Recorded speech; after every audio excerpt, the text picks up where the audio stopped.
assez essentiel. Alors on va dire, on pourrait dire que c'est un exercice obligé. Alors pour moi, pas du tout. Ça correspond simplement à ce que je fais un peu au quotidien. Dans ma vie, j'aime beaucoup les rencontres. Et je crois que dans le fait que je sois aujourd'hui en train de briguer ce mandat, se retrouve vraiment l'idée que tout ce que j'ai entendu toute ma vie, ça m'a finalement complètement plus qu'inspiré, ça m'a guidée dans les actions que j'ai décidé de mener. C'est en étant à l'écoute des gens en fait que j'ai compris que telle ou telle chose pouvait s'imbriquer dans telle autre, qu'il fallait aller dans ce sens-là. Et quand je dis que je suis complètement dans cette idée d'intérêt général, c'est justement parce que finalement toutes les propositions que je fais aujourd'hui au travers de mes associations pour la défense de l'emploi ou le domaine du handicap, c'est vraiment parce que j'ai écouté des attentes qui n'étaient pas résolues. Et à partir de là, ça m'a inspirée et j'ai essayé de voir comment je pouvais prendre une brique ici, un propos de l'un, un avis de l'autre. Et à partir de là, j'ai mis en œuvre en fait et j'ai mis en place mes actions. Et donc ici, c'est simplement la continuité de ce que je fais au quotidien, tous les jours pratiquement. Et je fais depuis des années des rencontres absolument extraordinaires. Et je dirais que je ne pense pas être une personne extraordinaire. Ce qui est extraordinaire, c'est de se laisser aller à ces rencontres, d'être à l'écoute des gens. Et puis ensuite, je crois que même ça vaut pour la vie de tout le monde.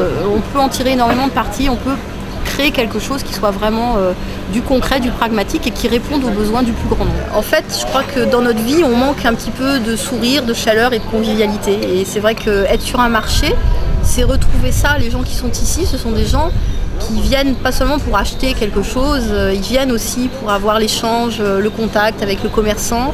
Ils viennent retrouver des choses qui ont existé de tout temps dans nos territoires en France. C'est le 3 mai, donc je suis conseillère nationale du mouvement démocrate et donc on a été convoqués pour un conseil national exceptionnel suite au premier tour.